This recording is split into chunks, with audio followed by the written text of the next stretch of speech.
ANMR ನ್ಯೂಸ್ಗೆ ಸ್ವಾಗತ.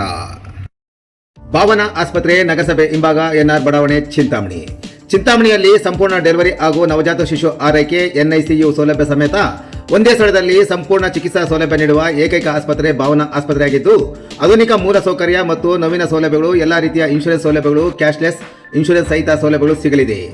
Doctor Bhavana S ಅವರು OBG ಮತ್ತು ಗೈನಕಾಲಜಿ ತಜ್ಞರಾಗಿದ್ದು, ಅವರು ಸಾಮಾನ್ಯ ಮತ್ತು ಸಿಸೇರಿಯನ್ ಡೆಲಿವರಿ ಸೇವೆ, ಬಂಜೆತನ ಚಿಕಿತ್ಸೆ, ಲ್ಯಾಪ್ರೋಸ್ಕೋಪಿಕ್ ಶಸ್ತ್ರಚಿಕಿತ್ಸೆಗಳು, ಗರ್ಭಾಶಯ ಶಸ್ತ್ರಚಿಕಿತ್ಸೆ, ಲ್ಯಾಪ್ರೋಸ್ಕೋಪಿ ಸ್ಟೆರಿಲೈಸೇಷನ್ ಚಿಕಿತ್ಸೆ ನೀಡಲಿದ್ದಾರೆ.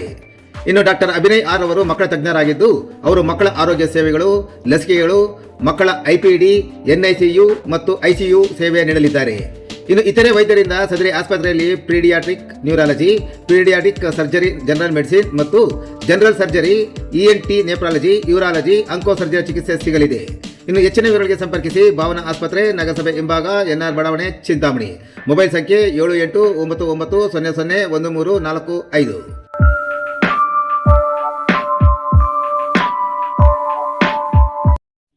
ಎಂಜಿನಿಯರಿಂಗ್ ವ್ಯಾಸಂಗ ಮಾಡುತ್ತಿದ್ದ ವಿದ್ಯಾರ್ಥಿ ಹಾಸ್ಟೆಲ್ ಹಿಂಭಾಗದಲ್ಲಿ ಸಾವಿಗೆ ಶರಣು. ಚಿಂತಾಮಣಿ ನಗರದ ವಿಶ್ವೇಶ್ವರಯ್ಯ ತಾಂತ್ರಿಕ ವಿಶ್ವವಿದ್ಯಾಲಯ ಘಟಕ ಕಾಲೇಜಿನಲ್ಲಿ ದ್ವಿತೀಯ ಇಂಜಿನಿಯರಿಂಗ್ ವ್ಯಾಸಂಗ ಮಾಡುತ್ತಿದ್ದ ವಿದ್ಯಾರ್ಥಿಯೊಬ್ಬ ಚಿಂತಾಮಣಿ ಗ್ರಾಮಾಂತರ ಪೊಲೀಸ್ ಠಾಣಾ ವ್ಯಾಪ್ತಿಯ ಬೆಂಗಳೂರು ಕಡಪ ರಸ್ತೆಯಲ್ಲಿರುವ ಆತ ವಾಸವಿದ್ದ ಹಾಸ್ಟೆಲ್ ಹಿಂಭಾಗದಲ್ಲಿ ಸಾವಿಗೆ ಶರಣಾಗಿರುವ ದುರ್ಘಟನೆ ನಡೆದಿದೆ. ಮೃತ ವಿದ್ಯಾರ್ಥಿಯನ್ನು ಮೈಸೂರು ನಗರದ ನಿವಾಸಿಯಾಗಿದ್ದು, ಹಾಲಿ ಚಿಂತಾಮಣಿ ನಗರದ ಎಂಜಿನಿಯರಿಂಗ್ ಕಾಲೇಜಿನಲ್ಲಿ 2ನೇ ವರ್ಷದ ಇಂಜಿನಿಯರಿಂಗ್ ವಿಭಾಗದಲ್ಲಿ ವ್ಯಾಸಂಗ ಮಾಡುತ್ತಿರುವ ವಿದ್ಯಾರ್ಥಿ 20 ವರ್ಷದ ರಾಕೇಶ್ ಎಂದು ಗುರುತಿಸಲಾಗಿದೆ. ನಗರದ ಹೊರವಲಯದ ಬೆಂಗಳೂರು ಕಡಪ ಹೆದ್ದಾರಿಯಲ್ಲಿರುವ ಶ್ರೀ ದೇವರಾಜ ಅರಸು ಹಿಂದುಳಿದ ವರ್ಗಗಳ ಮೆಟ್ರಿಕ್ ನಂತರ ಬಾಲಕರ ವಿದ್ಯಾರ್ಥಿ ನಿಲಯದಲ್ಲಿ ವಾಸವಿದ್ದು, ಎಲ್ಲರೂ ರಾತ್ರಿ ಊಟ ಮಾಡಿ ಮಲಗಿದ್ದ ಸಮಯದಲ್ಲಿ ಹಾಸ್ಟೆಲ್ ಹಿಂಭಾಗದಲ್ಲಿ ಸಾವಿಗೆ ಶರಣಾಗಿದ್ದಾನೆ ಎನ್ನಲಾಗಿದೆ.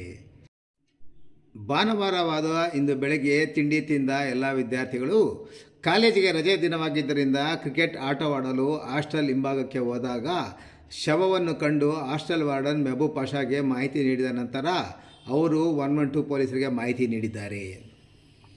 ಇನ್ನು ಘಟನೆ ನಡೆದ ಸ್ಥಳಕ್ಕೆ ಚಿಂತಾಮಣಿ ಗ್ರಾಮಾಂತರ ಪೊಲೀಸ್ ಠಾಣೆಯ ಪೊಲೀಸ್ ಇನ್ಸ್ಪೆಕ್ಟರ್ ಶಿವರಾಜ್ ಮತ್ತು ತಂಡ ಭೇಟಿ ನೀಡಿ ಪರಿಶೀಲನೆ ನಡೆಸಿದ್ದಾರೆ.